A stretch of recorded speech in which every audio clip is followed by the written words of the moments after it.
What is going on, everybody? Welcome to the show. Another Friday, another episode of Why Are We Bullish? We've got a jam-packed panel this Friday. Lots of fun people on here coming to chat about what they're excited about in Bitcoin. As always, this is live. Anything can happen, so I defer to my friend Bill here. We'll do it live. Okay. We'll do it live. Fuck it. Do it live. I'll write it and we'll do it live. Thing sucks. If you have not already, of course, like, subscribe, share, all those things, super important. And let's get this thing rolling. I am Ben with the BTC Sessions. This is your daily session.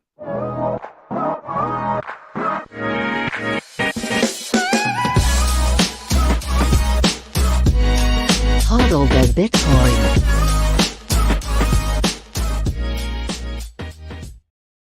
All right, before we bring in our guests, let's take a look at where we are in the market right now. Bitbo.io dashboard, we're sitting at 46,381.97, 85. It's all over the place. Dollars per coin. A single US dollar will pick you up 2,155 sats. 90.48% of all Bitcoin have been mined. I will note, little side note, everybody was celebrating the 19 millionth Bitcoin having been mined a tad early today. A lot of these reporting sites are a little bit different. So the only way you would know that is if you actually ran the numbers on your node. You can do that. It's a simple command. But anyways, maybe I'll make a video on how to do that soon. Other than that, in terms of fees, a little high. Damn, 17 sats per byte for the next block. But if you're patient, about an hour, 1 sat per byte should do ya. Shout out to sponsor of the show, Shakepay.com. If you're in Canada, easy way to stack sats. You can do e-transfers, no deposit or withdrawal fees, thin spread. And there's a link down below. If you use that link to buy your first $100 worth of Bitcoin, they will give you $30 for free. Same deal if you refer friends. And you can shake your phone every day for free sats. They also have a SatsBack Visa card. Be sure to check them out. Again, links below. LEDN.io, you can use your Bitcoin for a ton of different things. In particular, if you're in a pinch and you don't want to sell your Bitcoin, but you need dollars, you can use their Bitcoin back loans, deposit Bitcoin, dollars to your bank within 24 hours, pay back the dollars, get back the same amount of sats. They also have savings accounts for Bitcoin and USDC. And they have their B2X offering. If you're feeling bullish, you can check them out down below. Bitrefill makes living on Bitcoin super easy. I would know. Tons of different gift cards, and you can get them all with Bitcoin, both on-chain and Lightning. You earn sats back as you shop, and you can earn even more sats back with the referral program. Check them out. Keystone, one of my favorite and most used hardware wallets. It is 100% air-gapped, meaning you never plug it into anything internet connected, all offline via QR code. That keeps the keys to your money safe and away from internet connections. Highly recommend upgrading to the Bitcoin-only firmware, and it works beautifully with Blue Wallet, Sparrow, Spectre, a ton of different ones, and it's awesome in a multi-sig as well. So be sure to check them out. And finally, if you're backing up any important Bitcoin wallet, get it in solid steel. Pieces of paper, don't cut it, friends. Fire damage, water damage, all that stuff. I've heard horror stories. So get it in steel. This is how I back up all my important stuff. privacypros.io. Check them out. With that, I'm going to stop my rambling. I need to bring in my guests. We got Sam, we got Isabella, we got Joe, we got Yusuf. Welcome, everybody. We've got some smiling new faces here. So I think we'll start just by doing a quick round of intros. We'll let people know who you are and what you do. So Sam, I'm going to start with you. Could you do a quick little intro for yourself? Yeah. What's up, everybody? My name is Sam Callahan. I'm a Bitcoin analyst at Swan Bitcoin, and I do a lot of the research for Swan, and I do a lot of the content. So a lot of the writing that you see come out of Swan, usually I have a hand in that some way. And yeah, I just love Bitcoin. That's what I do. Well, I'm glad to have you here. Thank you for making the time. And next to Sam on my screen, anyways, the lovely Isabella. I got to meet you last year at Bitcoin 2021. So can you let people know who you are, what you do? Well, I'm a TV host and a reporter for Bitcoin Magazine and Hola TV. I fell down the rabbit hole right after the Bitcoin conference back in 2021, selling coffee. Well, actually, not selling coffee, handing out free coffee. So it's exciting to come a long way. It's a good community. Awesome. Well, I'm glad, and I'm excited to hear about your fall down the rabbit hole. A lot has happened in the past year, so thank you for being here. Yusuf, good to see you again, my friend. Welcome to the show. Can you let people know who you are, what you do? Likewise, hello to everybody. My name is Yusuf Nasari, co-founder and director of philanthropy for the Built with Bitcoin Foundation. 6 years ago, I was orange pilled by my co-founder, Ray Yusuf, who had a crazy idea. He wanted to build schools around the world utilizing Bitcoin and spreading Bitcoin education. So that's what we do. On a daily basis, I get to do what I love, and all thanks to Bitcoin. Awesome. Well, yeah. Well, and perhaps I don't know what your reason for being bullish is this week, but perhaps we'll hear a bit more about that momentarily here. Well, yeah. Thanks for being here, man. And Joe, making your way over from probably the last time I spoke with you on what's the app? Now I'm losing Clubhouse, of course. Yeah. Good to see you, man. Let people know who you are, what you do. Good to see you, Ben. Hi, everybody. It's Joe Carlosari. I am a commercial litigator at Smith Amundsen LLC based out of Chicago. I'm also co-chair of our firm's crypto practice group, but I am a diehard Bitcoiner, and I really try to help a lot of Bitcoin companies. I represent Bitcoin miners in the space, developers. I also do some regulatory work occasionally. So yeah, and I also host a podcast myself, Inside Bitcoin, with Neil Jacobs. Awesome. Well, I am so stoked to have everybody here. Everybody watching, of course, thank you for being here. If you're unfamiliar, this is Why Are We Bullish? Really simple. We go by the 3 R's. Somebody's going to drop a reason why they're feeling bullish. Then all together, we're going to riff on that reason. And then when we wrap up that topic, we're going to rotate to the next person till we all get a turn. Really, really easy, really chill, laid back. And so I'm going to get us started here. And so my reason for being bullish is peer-to-peer Bitcoin transactions and purchases. And so this is kind of in the vein of privacy and recent moves to encroach on individuals' privacy over time.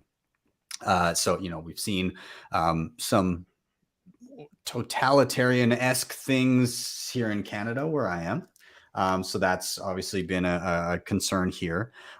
We've just seen some stuff in the EU around an attempt. It's not a done deal yet, but basically a vote in favor of demanding additional information regarding unhosted wallets, which I hate that term, but basically any wallet that is not actually an account with a regulated an exchange. If you're sending to or from a wallet that is not in the control of a trusted third party, then all of this extra information would be necessary. And so what I'm bullish on is platforms that have enabled that not to be the case. So for those that value their own privacy, would like to, transact with Bitcoin in a peer-to-peer fashion, we've seen lots of platforms begin to pop up. I mean, one of the first ones that I ever used in terms of like straight peer-to-peer was actually Paxful. Was one of my early, I can like transact with somebody and use things like gift cards and stuff like that, which is super awesome. I've also done videos on things like, and I may as well bring it up here, but I covered BISC, which again is kind of a decentralized peer-to-peer exchange where you can buy and sell Bitcoin across a lot of different ways. I just covered HODL at the beginning of the week, but there's one other one that I'm just starting to poke around with. It's called RoboSats, and it's actually you access it through Tor, so you have to use Tor browser. But it's really interesting. Like you do like a lightning deposit to as in like an escrow, and it's very interesting. I'm playing around with it, and there's no like adding ID and all this stuff. So there's no honeypot of information. And don't get me wrong, like I'm in Canada. I use things like like Shakepay. I love Swan. I love what Strike is doing and stuff like that. But I think it's important to have these things accessible for when shit hits the fan. And that could be in a variety of different ways. Shit could hit the fan. But it's nice to have these options accessible. And I just see some good progress being made with these types of platforms. And so, yeah, that's why I'm bullish today, is that, and I've been on a bit of a privacy kick here the past, especially month and a half here.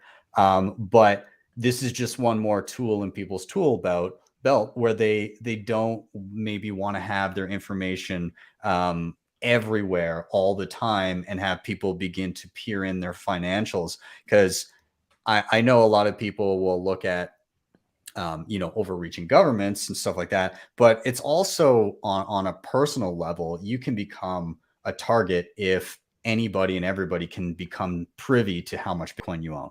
And that's you don't want that information everywhere, because people can find you, people can come and learn where you live. And it's a legitimate danger. And I think it will only become more of a danger with that type of information. So we got to be careful, and I'm glad that things like this exist. So I'm going to open it up to everybody, whether it be you want to add comments on this, your thoughts or questions around any of this type of stuff.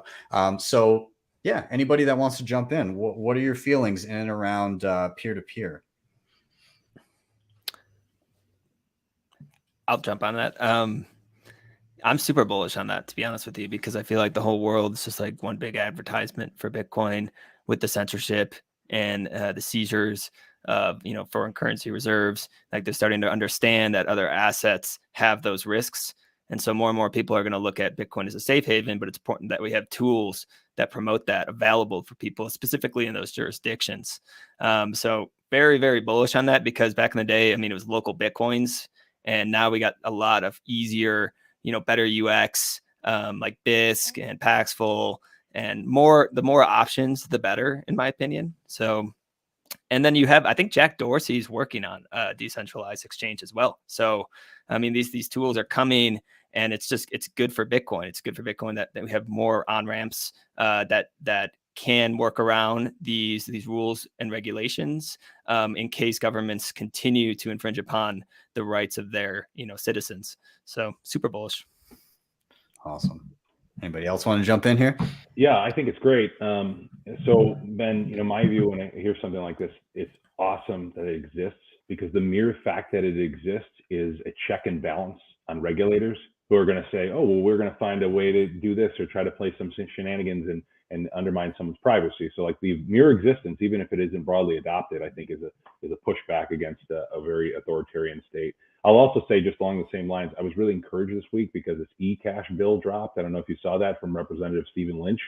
And it's not Bitcoin, but he's talking about a digital dollar, and the way he wants to create it is building some pretty strong privacy safeguards. So although it's not directly related to Bitcoin, I think it does show that people in the government at higher levels, congressmen, senators, that are friendly to Bitcoin, they're being aware and cognizant about how important privacy is. If you don't have privacy with your money, you have nothing, really. It's the most basic freedom. So super bullish. I like that. Yeah. Yeah, and I'll add on to that. With my experience being on the ground, folks don't truly understand, unfortunately, what financial sovereignty and financial inclusion really looks like, right? I'll give a shout out to our guy Alex Gladstein and his new book, Know Your or Check Your Financial Privilege, which on my recent trip to South Africa I read in its entirety. And financial privilege is something that is real and true, especially when you're able to venture out and be on the ground. As far as peer-to-peer, that's the first line of the white paper, right? I think that in its actuality and genesis, Bitcoin was peer-to-peer and is peer-to-peer. The beautiful thing about having so many different platforms that are out there, it just proves the fact that Bitcoin is not uniform. It is adaptable to be able to work in any kind of climate or environment. And that's the beautiful thing. Regardless of the financial situation that you are facing in your country, Bitcoin can become this universal translator of money, so to speak. And this is a quote that I've heard Ray speak about all the time, is that, utilizing Bitcoin for its true in its true form is made for the 100%, not just the 1%. Love that. Isabella, I don't know what experience you have so far in the past year in terms of different ways of obtaining Bitcoin, but like, do you have feelings on peer-to-peer and different ways of obtaining Bitcoin? I think I like it because it goes back to how gold was treated back in the day when we used to trade gold. You know, there weren't so many layers how there is now.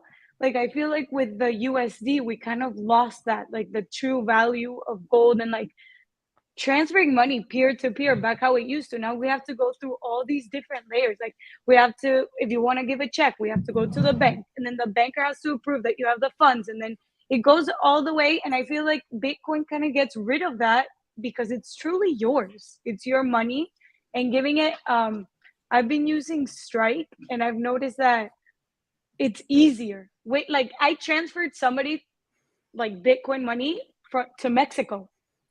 Like, if I were to do that with US dollars, I would be like, if I want to send $100, they would be receiving $20 because of all the fees. You know what I'm saying?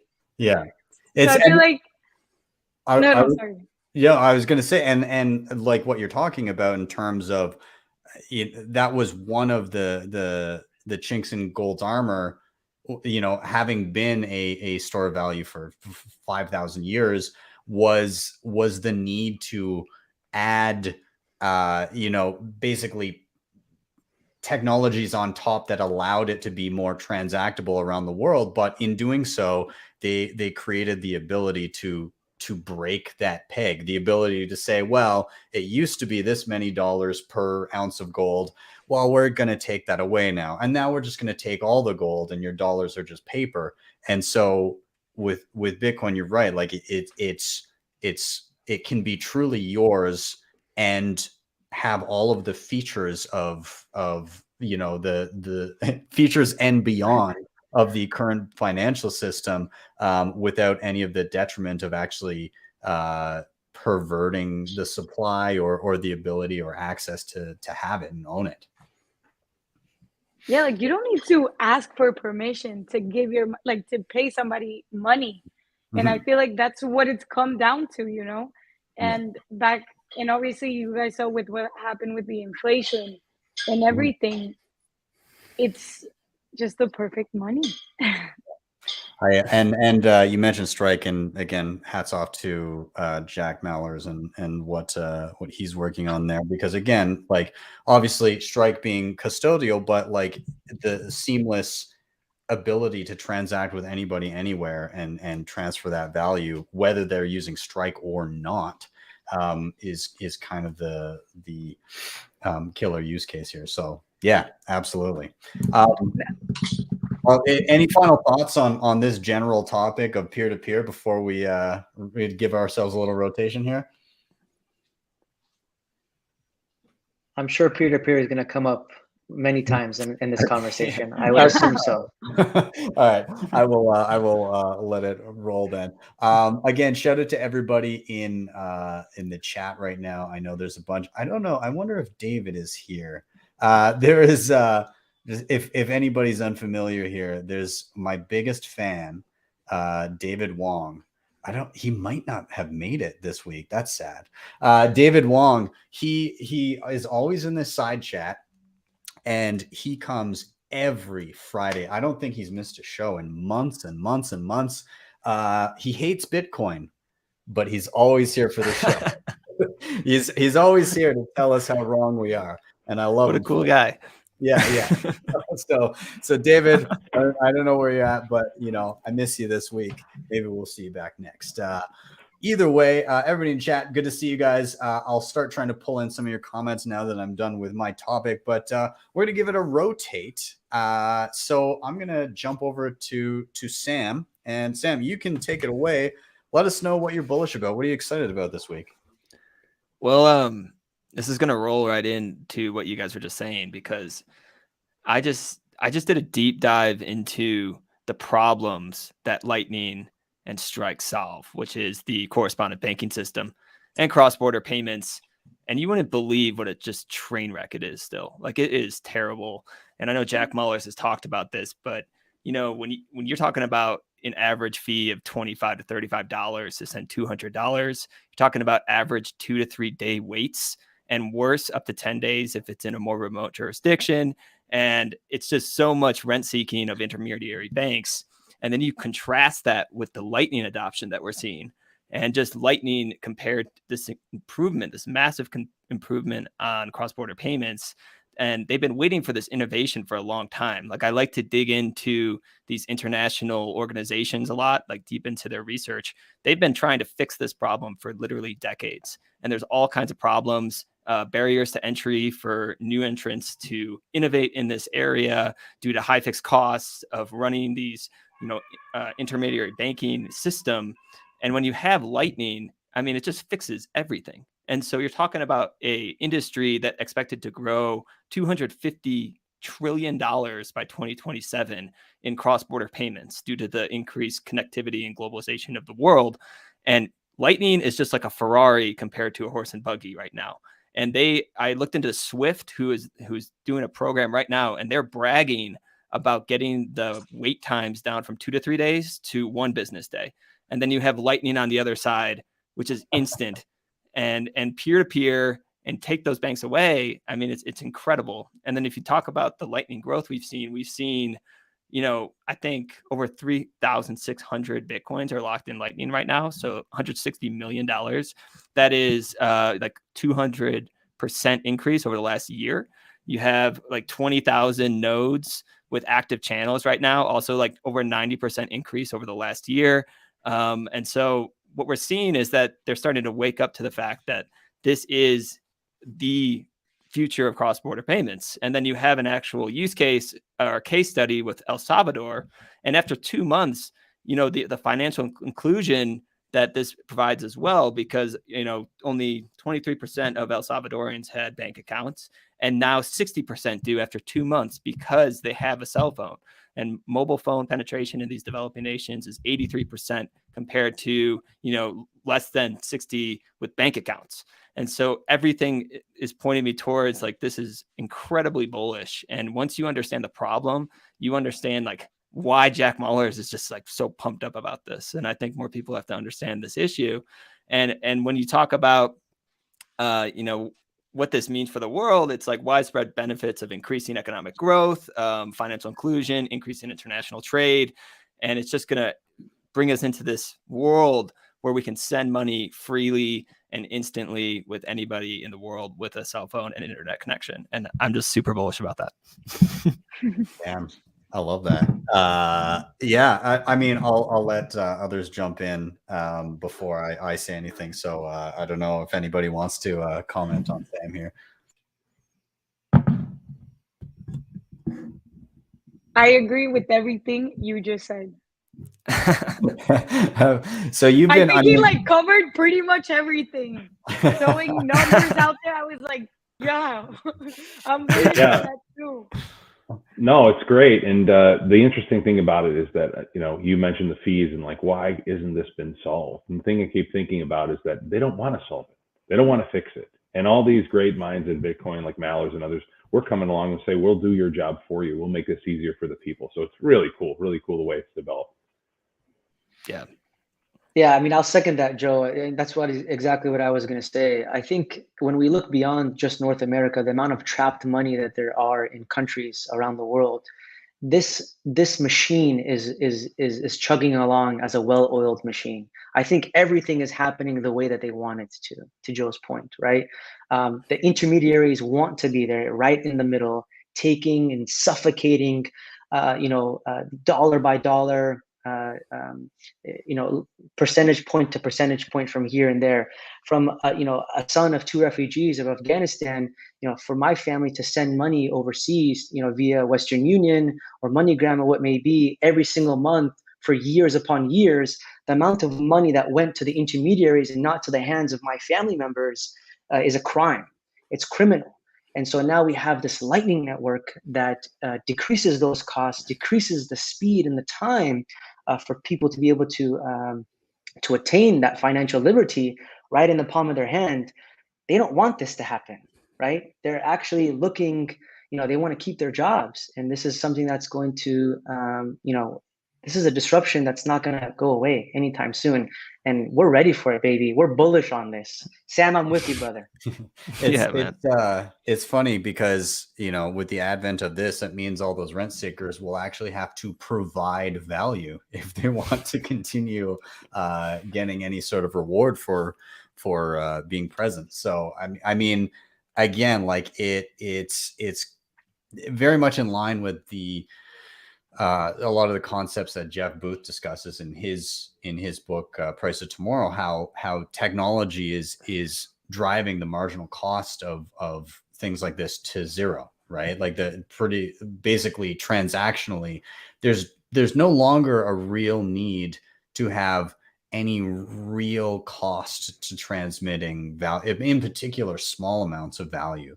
No, I know with Lightning that obviously if you're locking up large amounts of liquidity, you're going to be getting small fees through that and everything, but it reduces that friction by such an order of magnitude that, it makes it so much more accessible to everybody. I'm going to put forward one question to kind of whoever wants to jump in, but for those that are watching that haven't been playing with Lightning yet, what are some ways that you've utilized Lightning, like in terms of what kind of wallets, or does anybody run a node, or I'm just curious about in terms of panel, what's your exposure to Lightning? Well, I'm not gonna lie, I haven't tried Lightning yet. You have, because you're on Thread. Yeah, that's Lightning. It is. That's why it's so fast. I thought what? No, yeah, then I'm bullish on that. Yeah. No, fees, and it doesn't charge any fees. Like for me, I'm like, my respects, Jack, because the fees, when you think about it, then I'm like, yo, now you're trying to be like a bank right here. You know what I'm trying to say? Yeah. I don't know. I feel like when they don't use fees, it's fair. You know what? I'm bullish on you not realizing that was Lightning, because that's exactly what we want for newcomers coming into Bitcoin, is to not notice whether or not they're using on-chain or Lightning. Because right now, like people that have been around for a while, you distinctly know, like, oh, I'm using Lightning, or I'm using like main chain Bitcoin. Right. But that is the goal. That is the goal. Exactly what you just said there is, oh, I don't think I've used Lightning, but you did. And it was fast and cheap and you were super excited about it. That is Lightning. And I'm very happy about that comment there. But yeah, now I feel like I'm an innovator, because honestly, you don't understand how awesome it is. Like I've made everybody get it. I'm like addicted to it, because you can buy super easy. You can send money. Compared to like the other ones that I was like, damn. Yeah, this is great. I love the passion, because it's like a stroll down memory lane of first getting into Bitcoin, as people are like. That's the beauty behind it, I feel, right? And to your point, to not fully understand that it was Lightning, that's the goal that we all should, potentially want to be able to achieve. From the technology perspective, it's obviously there. We respect it. But functionality is really what people strive for, right? To not be concerned about the technology versus the functionality of it. I think that's where the mass adoption can truly come in, right? Yeah. If you're sending funds to a friend using Venmo or Cash App before it was Lightning integrated, and it's, via fiat, you're not really worried about what's happening on the back end, right? You're not really concerned about the technology. You just are concerned about the money getting there, right? And I think to Isabella's perspective there, that's the same concept. Like it should be that simple and easy. Oh, I'm using Strike. I save money. It's fast. It's easy. It's convenient. Boom, no fees. That's, I hope, where we can get to as we continue moving forward. That's why we're all bullish on this. Yeah, and just to add one other point, aside from everything that everybody said, going back to our first topic, privacy, right? Like, so I'm actually was involved in some litigation with Lightning where folks were sending some stuff back and forth, and it's really hard, guys. Like, I don't know if anybody's experienced with it, to figure out where money is going and how it's flowing. I consider that a positive, the fact that it has these privacy benefits. So I won't comment specifically, but I will say that I agree with you. To answer your question, I like Moon Wallet. I think that's a pretty good wallet. I like Umbrel for beginners, especially. It's very easy to run a Lightning node using Umbrel. Cash App integrated Lightning. So I think that's amazing. And I think actually that trend of exchanges adopting Lightning is fantastic. And I think you're just going to continue to see that. The more exchanges, the more companies that interact with Lightning, the more efficient and reliable it becomes, the better liquidity increases, and the more products and services that are going to be built on top of it. So incredible for growth in general. And then just one other thing, Guy Swan talks about this sometimes, but if these exchanges have users that have their Bitcoin not in like the custodian with them, but locked in Lightning channels, it's a lot harder for hackers to get the Bitcoin. So that's like another little benefit of these exchanges. If they start to actually have their clients Bitcoin in the Lightning channels, I think we're going to see that one day, but it's actually going to be better for security as well. So awesome. That's great. I'll echo you on Moon Wallet. I really enjoy that one. Of course, I'm running an Umbrel node and set up all my channels and everything, and that's fun to tinker with. And then I also really like what Breeze Wallet has done too. They're a good like non-custodial, relatively easy to do Lightning wallet, and they've also integrated podcasts, which is a cool thing where you can basically set a sats per minute and then listen to a podcast from your Bitcoin wallet and be paying the podcaster per minute of listen sats, which is super cool, because then it's like, if you're really good, then you get more money for somebody listening to your entire podcast. But if you suck, then they turn it off after 3 minutes and you got to make better content. So it actually, in theory, that if we're on a SAT standard of people like paying for value, it encourages better quality content over the long run. So hats off to Breeze and the other podcast platforms that are doing stuff like that too. So yeah. Anybody else have comments in and around Lightning, wallets, anything like that before we do a rotation? Yeah, I just want to add really quickly, in the world of philanthropy, like running an NGO, being able to get funds in, Lightning Network has made that extremely easy for us. When Twitter launched, tips via its platform, that really allowed folks to be able to make those microtransactions and just send, 2,000-3,000 sats worth of Bitcoin to us, and allow us to be able to do our work in a much more seamless, fast, and easy way. And so like it's also changing the traditional world of philanthropy as well too, by allowing the donors to be more connected, so to speak, to the work that's being done. And Lightning has made everything easier for us from the fees perspective, the speed of it, obviously, and also the convenience, right? For folks to be able to send over a few thousand sats here and there versus having to donate, large increments and be hit with the fees on top of it.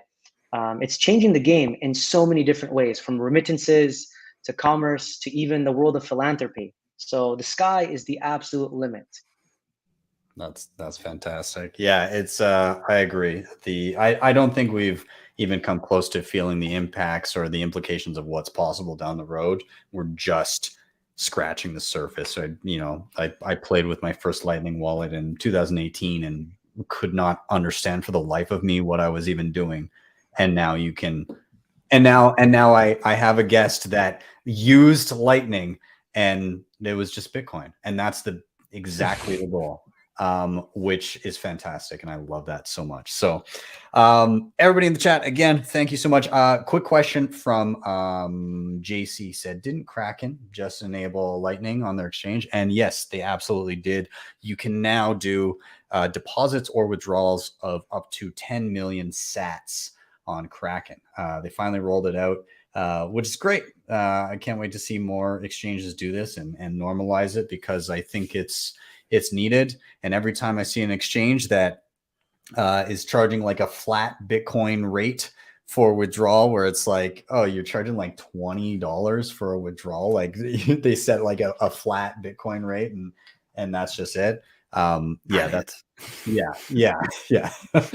So yeah, I think that Lightning is an excellent tool to be rolled out. So with that, let's wrap this one up and let's give ourselves a rotation. So I'm going to jump to Isabella next. I'm going to let you take it away and get a little rant on what you're excited about in relation to Bitcoin. Go ahead. Well, in honor of the 19th million Bitcoin being mined, I think it was today, if I'm not mistaken. It's in and around now, yeah. Yeah, like either today or tomorrow will be it. I think I'm bullish because it's limited. It's scarce. You know, like there's a cap. There's no way that some president like Biden can come up and just decide to print random bills because he doesn't have enough paper to give out to his people. You know what I'm saying? Like that for me is what gets me bullish on Bitcoin. Obviously, so many different other reasons, but right now that's one of them because it gives it value. It doesn't devaluate a Bitcoin, and that's why Bitcoin is worth so much today. Like back when it started back in 2008, where it wasn't like even worth $1. Fractions of a penny.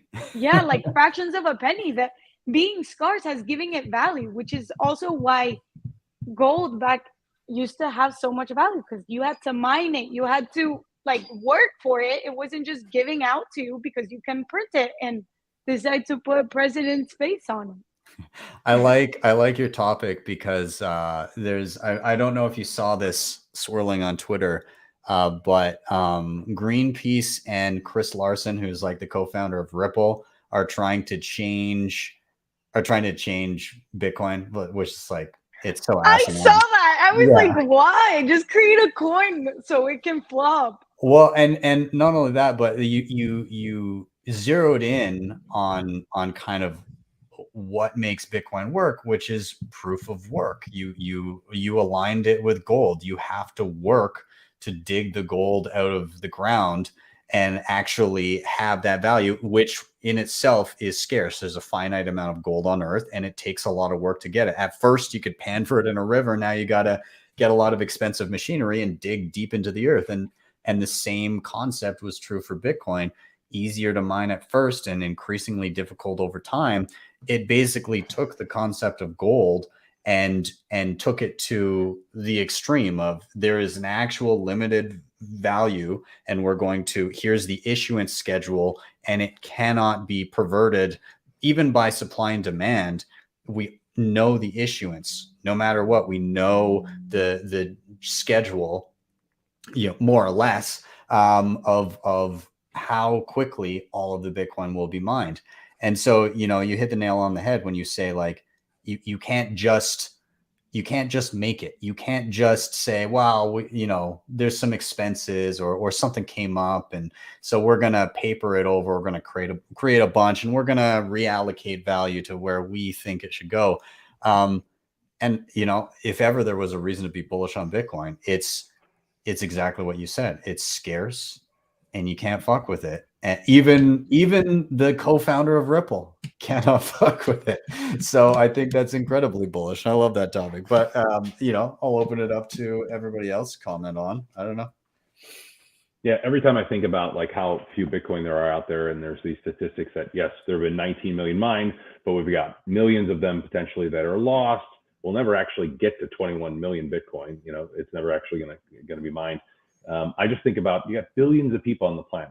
And if this goes where we all know it's going, they're going to be scraping over little Satoshis, right? They're going to be so valuable. They're going to be pieces of gold themselves. So anytime I hear that stat about the 19 million, I just think, man, I got to get more Bitcoin.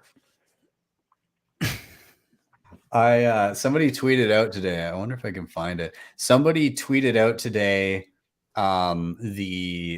just from like Clark Moody's dashboard, the issuance, like when the last Bitcoin will be mined, and it's like the year 2139 or something. Yeah, like 2144.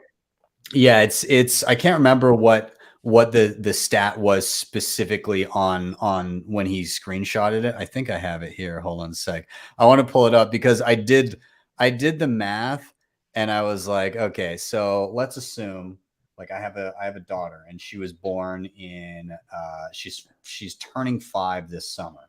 So let's say she around the same age as my wife has her own children. And let's project out just like a nice even number, 30 years per generation.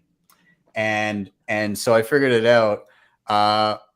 My great grandchildren will be born shortly before the last SAT is issued. So my kid will have kids, they will have kids, they will have kids, and they will have kids by the time the last Satoshi is mined. And that blows my mind. Like, again, like the original tweet from the Bitcoin doctor was, you won't be around when the last one is mined. And I was like, well, who will be? And it will be somebody so far removed from me that they'll be like, maybe they'll watch this show back and see this and be like, wow, that was how the dynasty was born. I hope, anyways. Yeah. Yeah, it's pretty wild. Like, I don't think people realize how early we still are. And that's one of the reasons what I wanted to prove, how clueless people are about Bitcoin. So by that time, the last Bitcoin that is mined, obviously, Bitcoin, probably one sat will equal $1. So it's insane. I don't think how US dollars will even be. Okay, you gotta dream big. You can't be realistic, I mean, back in the day, people thought that one Bitcoin was gonna be 5K, and people thought they were delusional. I think one sat as $1 at one point. It will because dollars will become so worthless that it won't even be in the realm. But I think what we may see is kind of like Weimar Germany, where they got so devalued and then it became like a novelty to go and buy physical. Like, I was looking on Amazon, I was like, how do I get some marks? And they actually cost money now because it's like a novelty item of like, this was so worthless that now we're selling it for more money than that. They're even close to what they were worth last. But yeah, like it's pretty mind blowing to genuinely look and not only the fact that it's how far out it is and how many generations it will affect by then, but the fact that we even know this information, that we have a monetary system where we can say in and around this date or in and around like in this year, we know that the last Satoshi ever will be mined. And that's pretty profound. I can project out to the monetary policy that will exist when my great grandchildren are around. That's insane. That's amazing. It's such a good tool. Think of how better informed people's economic decisions will be over those 5 generations of people because they just know what the issuance of their money is. Amazing. Yeah, I mean, the scarcity is everything, but like what you're saying, it's about the credibility of the monetary policy, right? Which is a function of Bitcoin's decentralization, which is what makes Bitcoin different, which is why I don't even want to talk about Ripple because like fuck those guys, but like that's what makes Bitcoin different. And like when you can look out and you know exactly what the issuance schedule is because you can trust that it's never going to change. That's the only reason why 21 million, you can trust that. You can trust the code, and it's never changed its entire history. And just look at the chart of the monetary policy, this issuance schedule of Bitcoin. It's programmatic. It looks like it's from an algorithm. And then compare that to Ethereum's. And that's all you need to do. And it just looks like a human's controlling it because it changes very randomly. Sam, and that's what makes Bitcoin different. Are you talking about ultrasound money right now? Yeah, I don't even want to, but people need to understand that. People need to understand that the 21 million is a function of Bitcoin's decentralization. And that's why it's different. Yeah. It's and again, in the grand scheme of I saw another good tweet today. I can't remember who put it out, so forgive me here. But again, people came to change the block size of Bitcoin, they failed. People are coming to change the proof of work algorithm of Bitcoin, they will fail. But eventually people will come to change the issuance of Bitcoin, and they will also fail. So, I think we've kind of seen the track record of trying to change Bitcoin. And I think we've already seen how it will pan out for people, regardless of how dicey it may seem at the time. I think that, if it failed so spectacularly at a time 5 years ago when Bitcoin is even less decentralized than it is now, I think we know the outcome moving forward. So, But my question is like, why do people try to change it? Like when they know that it's so successful, like why do they think that they can make it more successful than it's going? That's what I don't understand. that's Ego. a question. Yeah, ego or malice, right? Like in the instance Misunderstanding. of this, right? Like, do people miss, a lack of understanding of the efficiencies that Bitcoin brings? I don't know. They don't understand it, maybe. I think we have it has a lot to do with control as well too. And Sam, to your point, ego is underlying there as well. I think a lot of people are not used to having the sovereignty and the freedom that Bitcoin provides for people, and it's something that's very uncommon and unknown to them. And sometimes you feel threatened by something you don't understand, right? And so you want to change it to a way that you understand it and to make it, Yeah. you make it your own. That's just Yeah. my personal belief of like, but Bitcoin is like indiscriminate, right? It's universal. It could be what you want it to be in the sense that it can benefit your life in a multitude of ways. But the math is the most important aspect of Bitcoin itself, in my perspective. That math, you can't change math. 1 + 1 is never going to equal 3, right? Mhm. And I think once people truly understand this and come to the realization and have some humility to be faced with, then they won't truly be able to see the benefit that Bitcoin possesses. I thankfully in a fortunate position am able to see how Bitcoin can truly change people's lives beyond speculation, beyond investment, beyond wealth preservation for that matter, right? As a functional daily use in different parts of the world. And so maybe they should take a trip with me. Peter Schiff, where you at, bro? Anytime. Road trip. Yeah, you're right. I think over time people will come to learn and accept, and then eventually it'll just be a given. People, oh, of course, this is the way it needed to be. But we're in that interim where people don't like the idea that they can't just change it if they don't like it. But again, that's not how Bitcoin works. It's either you use it or you don't. You can come or you can go. And a lot of people think that they can show up and say this needs to change. It doesn't, and it won't. What needs to happen is you need to decide, are you going to use it or not? And if you don't like the way it is, then there's the door. You can fork it, you can create whatever else you want, and you can use that. And we'll be here. My node will continue to run proof of work. And there you go. I'd say just one more thing is that, it's good for Bitcoin. It's an attack on Bitcoin, and they're going to fail and they're going to get humiliated, and it's going to highlight all of Bitcoin's strengths, and everyone's going to see it for what it is, which is an immutable money. And I think it's good for Bitcoin. I think they're stupid. Very concise there. Yes. Awesome. Well, let's wrap this topic here, and we'll do a little rotation again. Everybody and Fumble in the chat. Oh, fork off. Indeed, Fumble. Yeah. So we're going to rotate to the next one. Yusuf, my friend, you are up. Excited to hear you chat here. What are you excited about, my friend?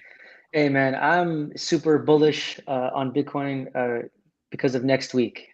We're going to hopefully be able to see and meet you all in person, and at the biggest Bitcoin conference in the world in Miami, Bitcoin 2022. I'm just really excited because I'm ready to learn, man. I'm ready to listen. I learned so much about Bitcoin since at the last conference, and since then as well, and the people that I've been able to meet. And that's what I love the most about Bitcoin is the community that it comes with, right? It's that peer-to-peer kind of interaction and conversations that you're able to have in person. They said that last year wasn't going to be a possibility due to the pandemic, and so many people were able to come. It was a huge success. This year, I can only imagine what it's going to be like during the day at the conference, in the evening, and other places. And so I'm really excited, nonetheless, to hear so many amazing speakers at the conference itself, and like the folks at BTC Media and the conference are like family. And so I'm really, really excited to be amongst the entire Bitcoin community for sure. What's going to be the big news story? What are we going to be talking about? Any guesses, predictions? I mean, how do you top last year? Like that was one of the moments that I will remember for the rest of my life, in particular because everybody there got how important that speech was. Almost everybody. I'm sure there are maybe a couple not, but and meanwhile, the rest of the world still has no clue how momentous that occasion was. So I don't know. How do you top that? Is that was historic.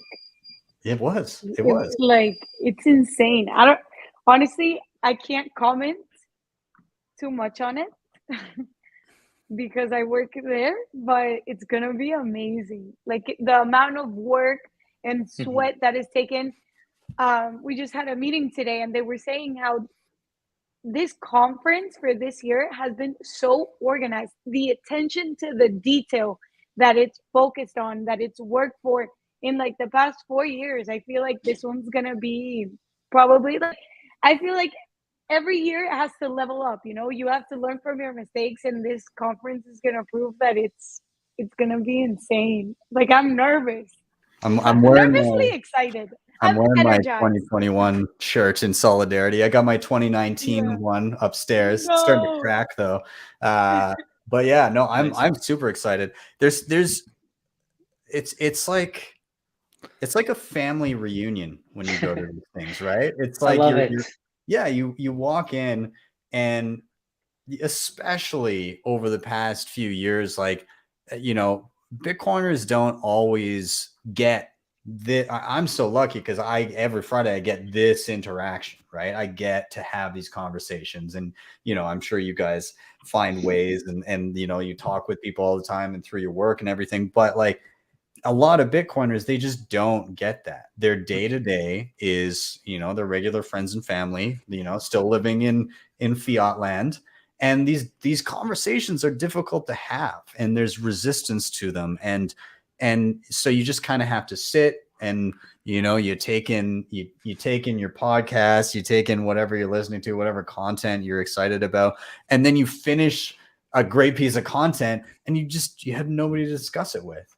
And then you get to something like this, where people from around the world are coalescing in a single spot that are all excited about the same thing. And it's euphoric and it's amazing. And like, I mean, don't get me wrong. Like, obviously there's, you know, before we came on, we were talking a little bit about like, you know, you got to avoid the time vampires and the people that, you know, will spend 30 minutes talking your ear off about why their shitcoin is indeed necessary. But, you know, like you gravitate towards the signal, right? You find the people that you can grow from. And again, the vibe is contagious. And I really hope that I have a moment like I did last year, because it was something else being there and witnessing that moment. And yeah, I don't know about you guys, but like I was looking around and there weren't a lot of dry eyes in my general vicinity, myself included. So yeah, I don't know.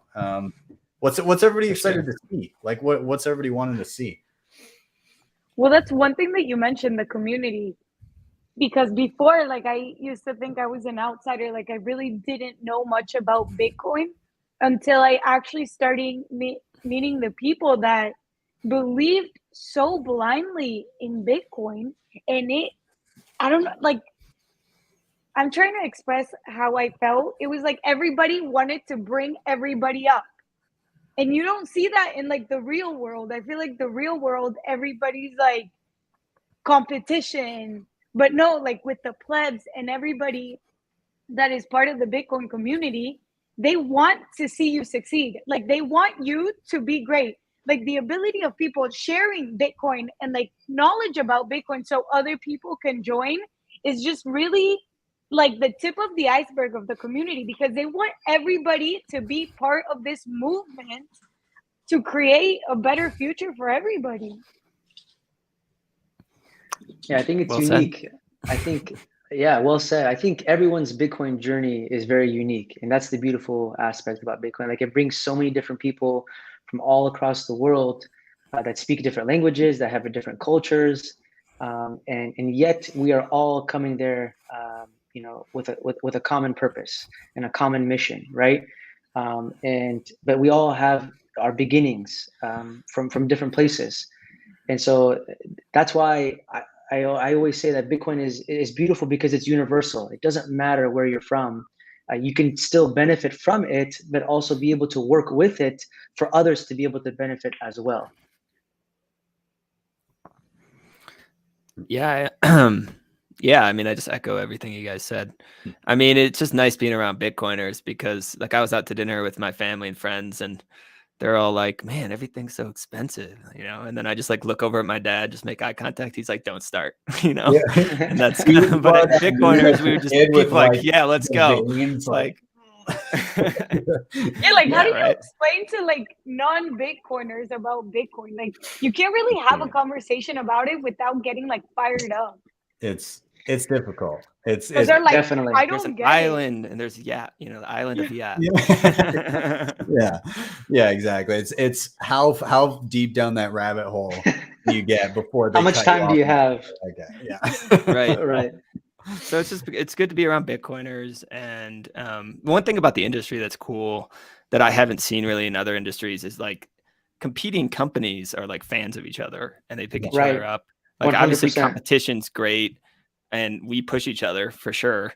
But I mean, I'm a fan of every competitor of Swan. Like they're some of my friends and we want the whole industry to succeed. And like we are early and we are building. We are the builders. And so it's really exciting just to be in an industry where everyone supports each other. And, you know, we are the remnant, as Svetsky would like to say. And then Joe, like to answer your question, I don't know what the announcement's going to be. They say it's going to be bigger than El Salvador. Yeah. So, I mean, I guess it would be like another nation state, maybe like a bigger one. Or there's the Apple rumors, which I mean, I could see that. I don't know, but I think it's going to be. I think it may be some form of legislation in the U.S. I would assume, maybe like a super PAC, something along those lines that would push Bitcoin adoption for the largest economy in the world, so to speak. Beyond, I mean, what other country can we possibly see that would be bigger news? Yeah, I don't know. We'll see. I don't know.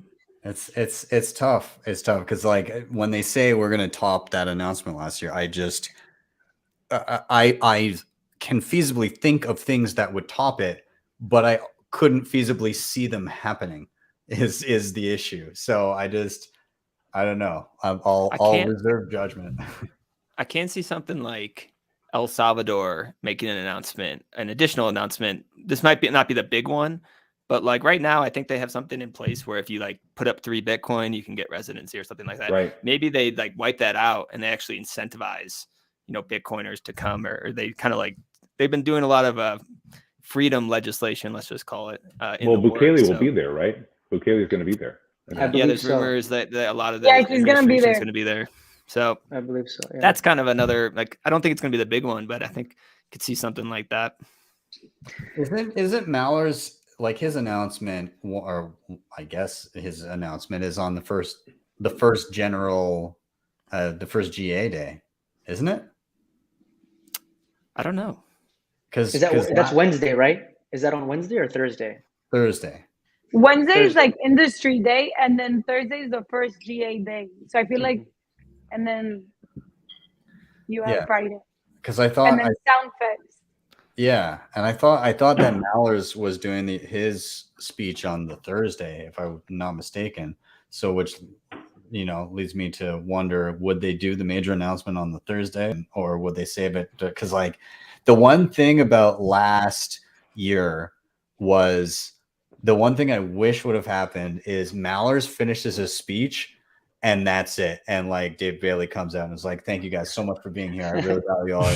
But then like after that, it was like Winklevoss twins came up, and then like that comedian came up, and like people were just like not like, I remember I was walking back from like the food trucks and the comedian was on stage and he was like, I don't know, people were like riled up or something, but all I heard was the comedian like screaming back at the audience, no, you suck. so I was like, oh, this is going well. I guess I better leave now. But yeah, I thought Jack was the last speaker. I didn't even know there was people there was after more him. I was so like hyped up, Oh, yeah, me too. I went outside and then I saw like all the bolivars throwing everywhere. Yeah, it's like, and everybody's like, oh, this is so illegal. Bitcoin, they're such badasses. No, that's who was on after, was Logan Paul or oh god, Logan Paul was there. Was it Logan or what's the other one? Well, I don't even care. It doesn't matter. Yeah, one of the Paul brothers was there, like the boxing one. Anyways, he was on stage and he was chilling whatever his like NFT drop was or something, and then his boxing match or some, yeah. Anyways, stuff that was like nobody cared about after Jack's announcement kept going, and it was like, should have just like bookended it there, been like, there you go. They couldn't possibly get better from here. It is done, and off to the party. Like that would have been perfect. I don't know. We were singing sea shanties in the Swan Dome afterwards, so it was pretty awesome. Yeah, that is pretty awesome. What an announcement! Yeah, it's either way, I'm pretty excited. I'm going to get in on Monday, and I'll be there till the 11th. So I've got a good week in Miami Beach. So I'm excited, and there's lots of little satellite events. I'm going to hit my first beefsteak, which is like super exciting for me. And then there's a screening of the Great Reset and the Rise of Bitcoin from Pierre Corbin. That's going to be on the 6th. So I'm going to that screening, and he rented out an actual theater for it. So yeah, there should be lots of fun stuff. That's a documentary. I haven't heard of that. Yeah. It's like an Sounds hour and something long documentary. So he's screening it. There's like the Human Rights Foundation dinner is like, I think from like 5 to 7 that night for anybody that's going to it. But then immediately thereafter, right at 7, that screening is happening. And it's like the cost of a regular theater ticket. I think it's like $13 or something to go see the movie. So if you're around, go see it. It's pretty good. Nice. Yeah. Awesome. All right. Well, let's round out this topic, and then let's barrel through to Joe. So everybody in the chat, of course, keep the comments coming. And I saw that somebody, I just got to bring this up. Somebody was like, "Hey, I'm having problems with MetaMask," and then I got to give a shout out to Fumble. He said, "If you have problems with MetaMask, you must smash your face into the keyboard until it reboots." Yes, I apologize. We don't really have good good guidance on Ethereum wallets, other than don't use them here on this channel. But thank you, Fumble, for filling that in there. I appreciate it. But yeah, we're gonna rotate, and I'm gonna toss it to Joe. Joe, you are our last guest, and please enlighten us. What has you? Yeah, guys, what has me absolutely bullish this week, even more so than normally, is the absolute dumpster fire that's going on in legacy markets. I don't know how many of you follow it very closely, but it is a hot mess. For those that didn't catch it this week, the U.S. Treasury yield curve inverted. It was the first time the 10-2, that specific duration, inverted since 2019. And in the past, the inversion of the yield curve has been a very strong indicator that a recession is coming. And what I think is most interesting about this, and why I'm so bullish about Bitcoin with respect to this, is because all the projections that the fiat maximalists talked about coming out of COVID, they have not come to fruition. We're barely chugging along, trying to keep the economic engine working. They spent trillions of dollars of that toilet paper money we talked about, And now we're slipping back into recession, it seems like. And I see this mess of a system where you've got the yield curve completely broken, you've got the credit markets broken, you've got legacy just kind of chugging along, can't figure out where it's going to go. And then you have this pristine, perfect growing system for all the reasons you talked about today right next to it. And it's almost too perfect, right? It's like poetic that you've got this system falling apart on one side and this other system rising to fill the need that we have in the world. So looking at all that's going on, I still follow a lot of the legacy markets, traditional markets. And the reason I do, because every time I learned how fundamentally broken it is, it makes me want to get more excited about Bitcoin. So for me, there's nothing more bullish than that. It's usually most weeks, but this week in particular, with the inversion of the yield curve, it's got me pretty amped up. So I'm gonna dive in here and I'm gonna ask you questions for not only myself, but also for individuals that are watching this that are like, that sounds bullish in like a backwards way, but I need to understand a few things. Okay, Yeah. so when you talk about the 2 and the 10-year Treasury, first of all, can you explain effectively, like, why those are important, what people are buying when they're buying like a 2 or a 10-year Treasury, and then what inversion means and why it's so messed up? Yeah. So to make it real simple, like when a bond, right, is effectively you're loaning someone money, right? You're loaning them your paper fiat in exchange for a yield. And when the yield on the shorter duration, the 2-year mostly we're talking about, when that rises higher than the longer duration, that's messed up. And you may say, okay, I'm an investor. I'm going to expect more compensation for taking on more risk of rising inflation, uncertain economic environment. So I'm going to expect the longer duration to pay me more yield, right? Because it's a longer duration. It's pretty basic. When you have the short term paying more than the long term, that causes all sorts of problems. It causes problems for the banks, because what banks do is their profit margins fall. Effectively, they're borrowing cash at short-term rates and they're lending it out at the long-term rate. So the banking system has all sorts of havoc. And you have the Fed, okay, which they're setting the very, very short-term rate, the Fed funds rate, the overnight rate. They've only hiked, right, like 25 basis points, like 0.25%. And with a minimal hike like that, you see the entire Treasury curve for all these different durations reacting. So in the credit markets, the fixed income markets, it just wreaks havoc. And it's not what you would expect to see in a healthy economy that's flowing and assessing credit and risk the proper way. So what causes these yields to invert? Like what is the actual, like, that's the symptom, but what is the actual underlying cause of those yields inverting? So the underlying cause for long term is usually growth expectations, that they think, like, the 10-year, it's usually, do you think the US economy is going to be really bullish long term? For the short term, they're all responding to the Fed, right? So the picture you have painting is that, yes, we think the Fed's going to hike because they're concerned about the inflation we were talking about earlier. But at the long end, we just really don't believe in the growth narrative. We think that it's more likely we end up in a recession. So it's telling you a lot of information if you compare these two different durations. And historically, when there's been inversion of the yield curve, it has signaled a recession. So again, the takeaway with how this is all relevant for Bitcoin is that we got so little bang for the buck. Despite all of this money printer go burr, stimulus going into the system, we are like creeping into a recession, when 2 years ago, all the academics, the experts, the scholars, the people in positions of authority, they said, we'll have a strong GDP, strong growth. The economy is going to be healthy for a long, long time because we're spending all this money to promote it. You're not seeing that. You're seeing exactly, minimal. It's kind of like the patient that's, on the operating table. You got to inject more and more of the drug to keep him alive. And pretty soon he's going to be comatose, and there's nothing you could do.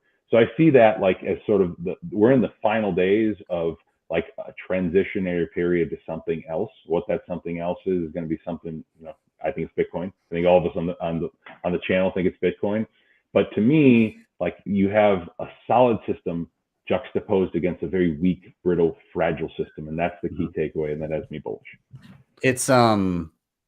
It's kind of bringing to light the idea that it doesn't matter in terms, like, you can't create value out of nothing. Like, printing money does not actually bring value to an economy. You're reallocating wealth, but the value of that economy is actually the productivity of the people within. And I mean, we just had multiple years of severely, diminished productivity because shit was shut down.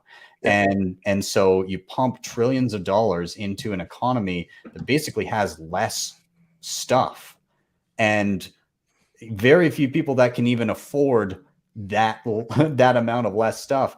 And so what do? You widen the wealth gap. The rich just got massively richer than they ever were, because of course you can, if you see what's happening and you understand, you're good with money, well, you're going to take the dollars that you've seen them create 40% of, in like a calendar year, and you're going to take those dollars and you're going to dump them into some sort of asset.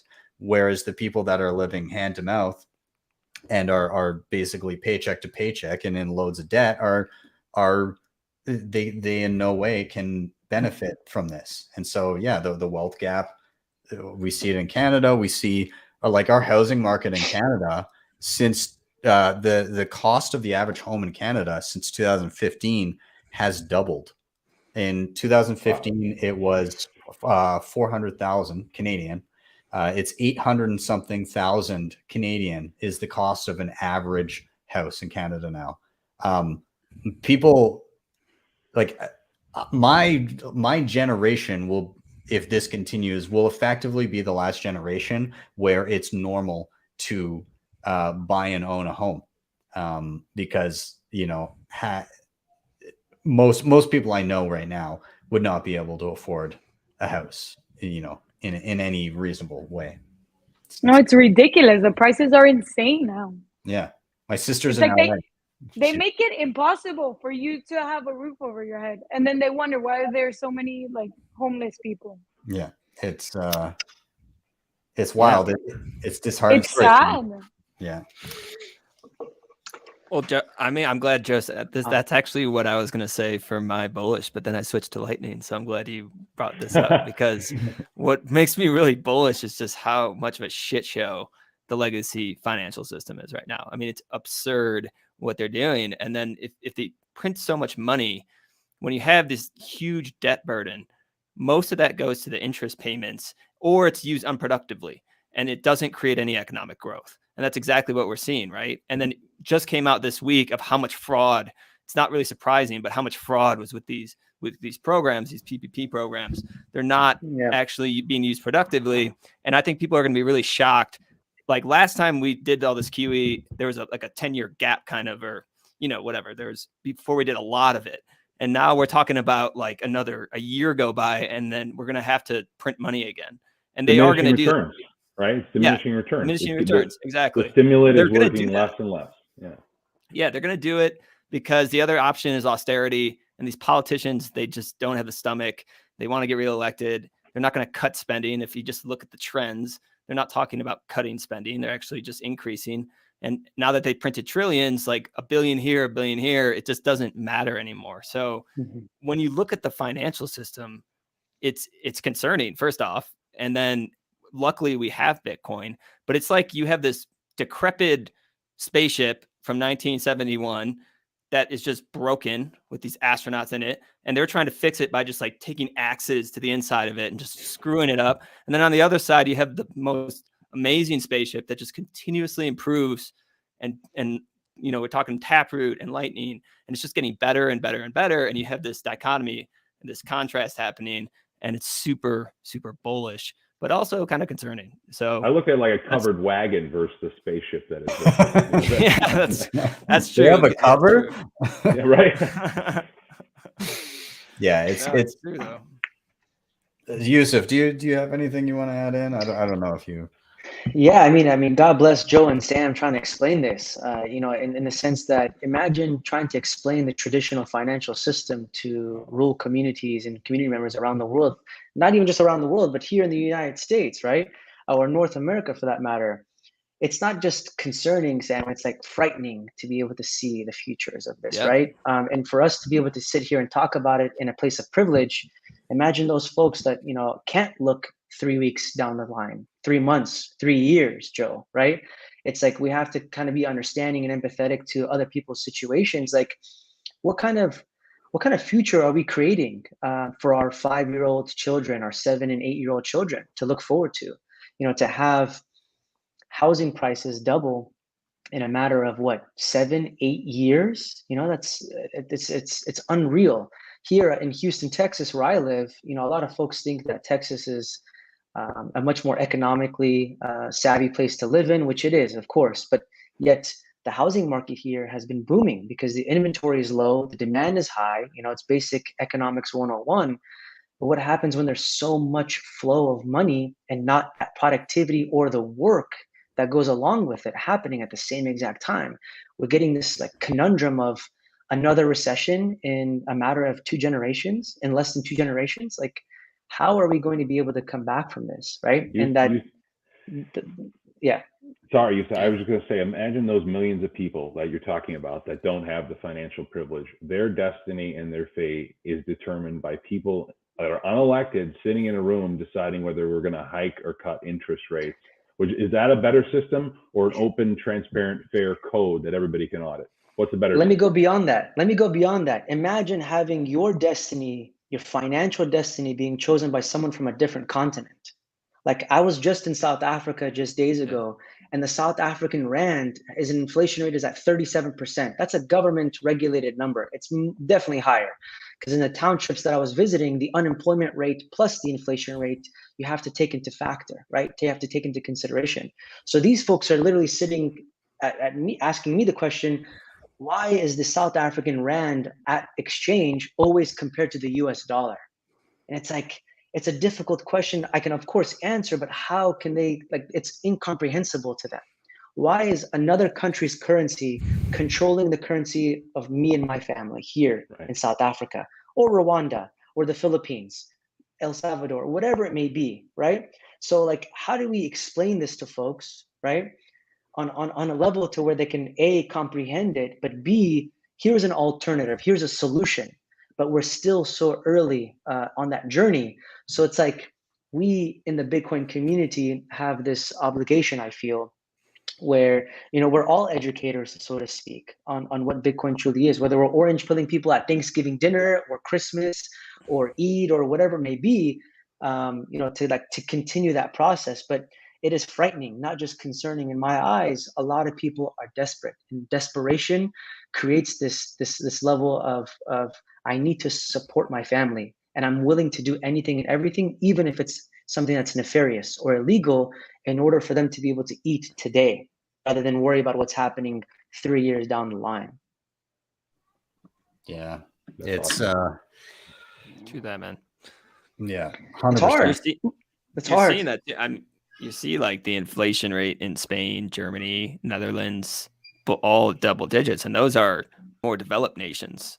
And you just can't even imagine what it's like in emerging markets. And I'm super sympathetic to that. I mean, it's part of what drives me to work in Bitcoin. And in like going back to the housing stuff, I mean, the youth are hopeless right now. You can feel it. Like, the American dream is just gone after COVID. It's just out of reach for so many people. And so when we talk about like fourth turnings, I listened to a Neil Howe podcast recently, and he's like, well, there is a silver lining of fourth turning. It's not all pessimism. It's not all chaos. It's that it breaks this gridlock and this inability to think about long-term problems, and all of these economic situations, they get reset after a fourth turning, and it allows us to build out of that. And so we are in a fourth turning. I think it's pretty safe to say it's a chaotic time. But I do think that with Bitcoin and people in a community like this who's thinking about these things and educating, I think we will come out of it in a better place. At least I hope so. But also, to add on that, I feel like the people are not at fault, because the education system doesn't teach about financial situations. Like, so many people my age are so financially illiterate that it's disgusting. Like, they don't even have like $5,000 US to their name, and it goes back to their education. You can't think somebody you can't blame them for not knowing, because there's not like enough people to teach them. Like, there's people that don't even know. I know, like, maybe for like the Bitcoin community, it's like, oh, it's easy. Like you go on YouTube, you can find tutorials to teach you about the basic stuff. But I feel like there's some people that just don't have that luxury of like reaching out and trying to educate themselves on stuff that is supposed to be basic, you know? Well, I mean, fiat education, right? You get out of school, and I mean, I don't know about you guys, but I finished high school and there was a lot of stuff that I never used again, and a lot of stuff that I Nothing. really could have Nothing. used. It would have been nice to know how to make a budget and pay taxes and like all of those responsible adult things that come with being an adult. And I didn't get any of that in high school. And so like for the big chunk of most of, well, all of my 20s, I was not, my parents, did the best that they could, but like they were not well off, and they went through the same education system that I did. And so, it wasn't until I came to Bitcoin that I started paying more attention and actually starting to understand money a little bit better and being more responsible. And most people they just don't get that. And so, yeah, like you leave high school and they're like, great, go drop tens of thousands of dollars and get a degree. And as you walk into this building for the first time, there's going to be people set up pitching you high interest credit cards to rack up some additional debt on top of that student debt. Like the whole system in and of itself is not set to educate yourself to be financially savvy. So the people that manage to make it through that minefield, somewhat fiscally responsible, it's a miracle. So, I hope that will change in a Bitcoin standard. I have to believe it will, because it will be much more difficult to bullshit when you can't just like push a button and fix the financial irresponsibilities of those at the top. You get to witness it and watch it firsthand, like what actually happens when people screw around. And that's been something that's been lacking for quite some time. So, yeah. I think what I'm going to do now is I'm going to start wrapping this up. What I do like to do at the end of each episode is just do a quick round of final thoughts, but also, and I'm going to put this as a bit of a challenge to you guys. I would love you guys to, if you can, each recommend something that has been helpful to you. It could be a video that you really liked. It could be a book. It could be a podcast or an article or something that has been valuable to you. And it doesn't specifically have to be Bitcoin, but hopefully like it relates in some way, shape, or form. So we'll get some final thoughts and recommendations. I'm just going to give my recommendation right now. It's a book I'm reading through right now. I find it very interesting, and it's called The Nomad Capitalist. And it's about looking at alternatives. And while I'm not saying that everybody needs to like move from the country that they live in, it's also not a bad idea to be privy, especially in the age of the sovereign individual, of different jurisdictions and how you might be treated differently in different parts of the world. And so I think that's a valuable piece of knowledge to be aware of. And so Nomad Capitalist, check it out. But I'll toss it to Sam. Sam, do you have any final thoughts about anything that was said today, and maybe a recommendation if you have one? Final thoughts are just, it was nice to meet you guys, and I'll probably see you in Miami. I think we covered a lot, so I'm not going to like go into it, but I am like kind of the content guy at Swan, so bear with me. I can't just give one recommendation. And I want to give like a couple for if there's beginners listening.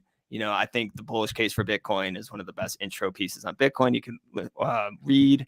I think there's a conversation with Murad on Pomp's podcast, which there's a transcript and a podcast that's really good too if you're a beginner. So I'd recommend those two.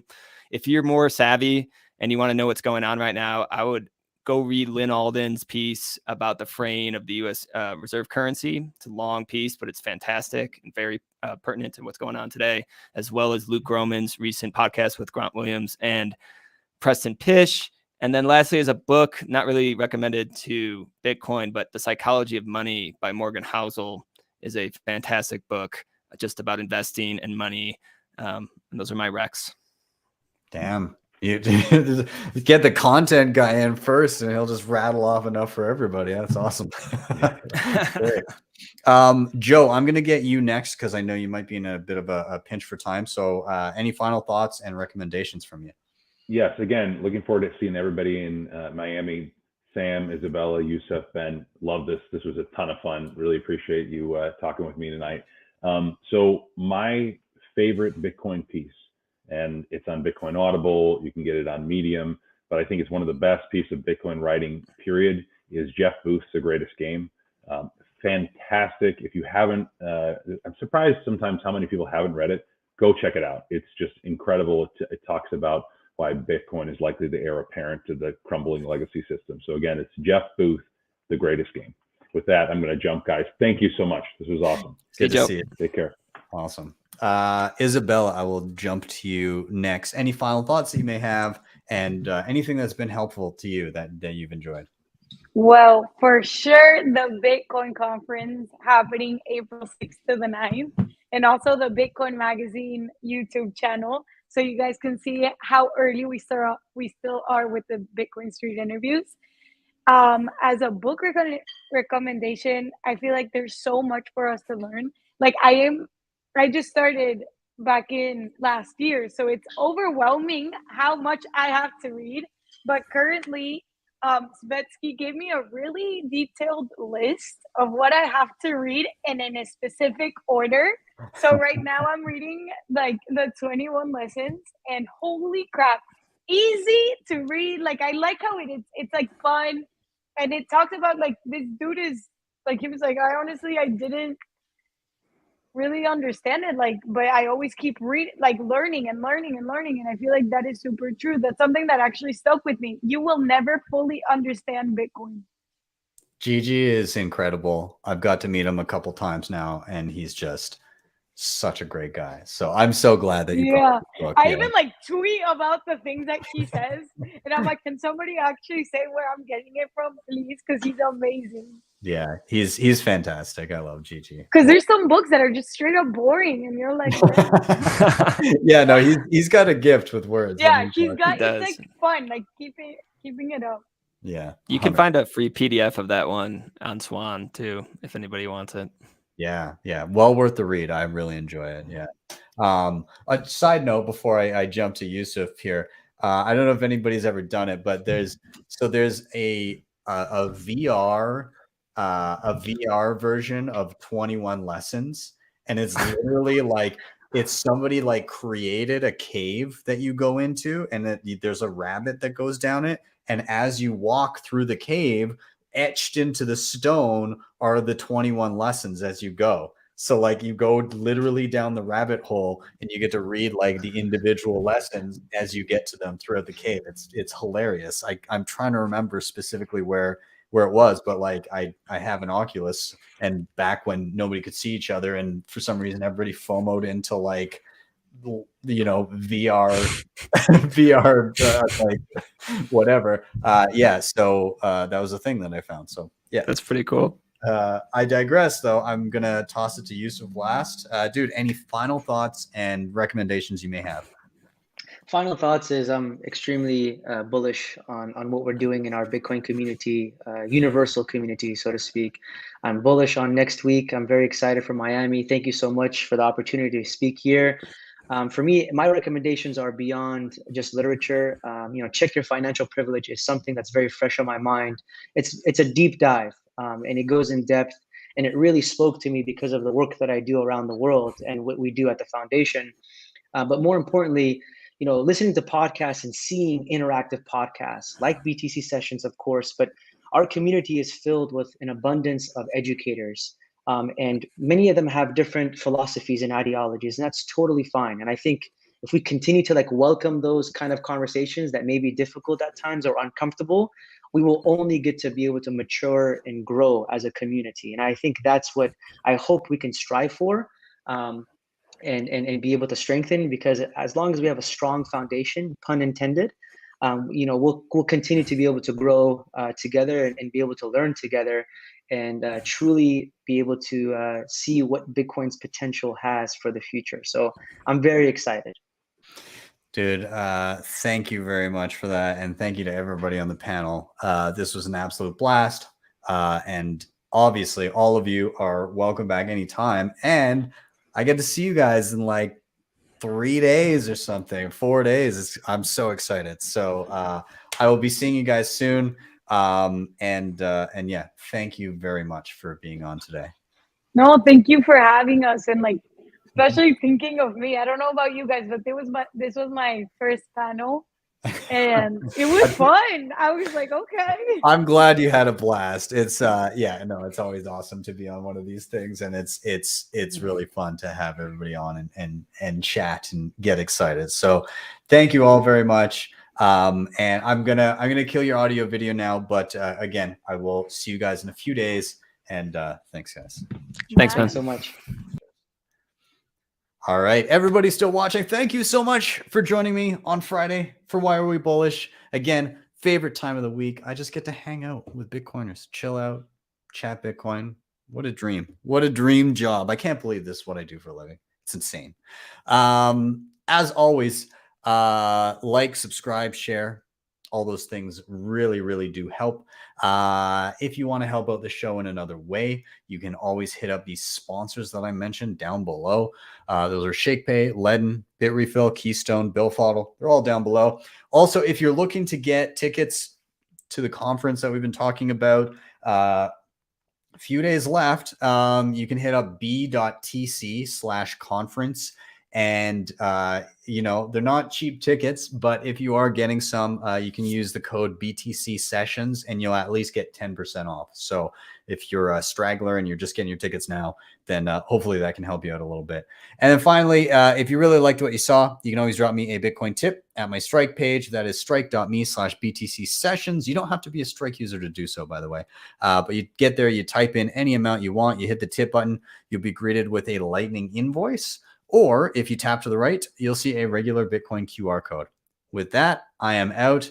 Have yourselves an awesome weekend, an awesome day or evening, wherever you may be. I'll see you guys next time, and possibly in Miami for your daily session.